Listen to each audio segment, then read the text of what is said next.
PV. അൻവറിന്റെ രാജിയോടെ നിലമ്പൂർ വീണ്ടും polling ബൂത്തിലെത്തിയേക്കും. മത്സരിക്കാനില്ലെന്ന് PV. Anwar വ്യക്തമാക്കിയതോടെ സ്ഥാനാർത്ഥികളായി ആരൊക്കെ വരും എന്ന ചർച്ചകളും മണ്ഡലത്തിൽ സജീവം. മണ്ഡലത്തിലെ സ്വാധീനം എത്രയെന്ന് തെളിയിക്കാൻ പി.വി. അൻവറിനും നിർണായകമാകും ഉപതെരഞ്ഞെടുപ്പ്.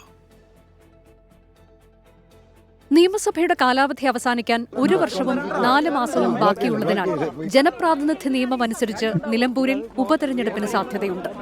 എന്നാൽ കോവിഡ് കാലത്ത് കുട്ടനാട്ടിലും ചവറയിലും 1 വർഷത്തിൽ കൂടുതൽ കാലാവധി ബാക്കിയുണ്ടായിട്ടും ഉപതെരഞ്ഞെടുപ്പ് നടക്കാതെ പോയ സംഭവവും ഉണ്ടായിട്ടുണ്ട്.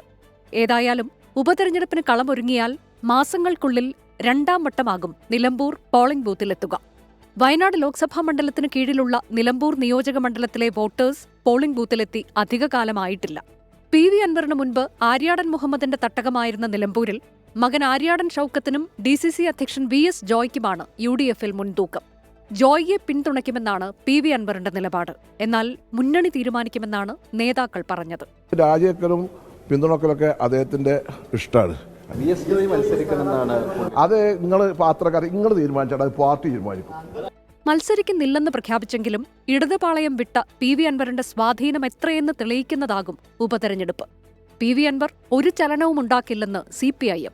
നിലമ്പൂരിൽ ഇതൊരു യാതൊരു വിധത്തിലുള്ള ചലനം ഉണ്ടാക്കില്ല. അൻവർ പാഠം പഠിച്ചു എന്നുള്ളതല്ലാതെ ഇടതുപക്ഷ ജനാധിപത്യ മുന്നണിക്കോ കമ്മ്യൂണിസ്റ്റ് പാർട്ടിക്കോ ഒരു വിധത്തിലുള്ള ചലനവും ഇതുണ്ടാക്കാൻ വേണ്ടി പോകുന്നില്ല. UDF നീക്കങ്ങളെ CPIM നിരീക്ഷിക്കുന്നുണ്ട്. പാർട്ടി ചിഹ്നത്തിൽ CPIM മത്സരിക്കാൻ തീരുമാനിച്ചാൽ നിലമ്പൂരുകാരനായ M. സ്വരാജ്, CPIM ജില്ലാ കമ്മിറ്റി അംഗം VM ഷൌക്കത്ത് എന്നിവർക്കാകും പരിഗണന. 24 മലപ്പുറം.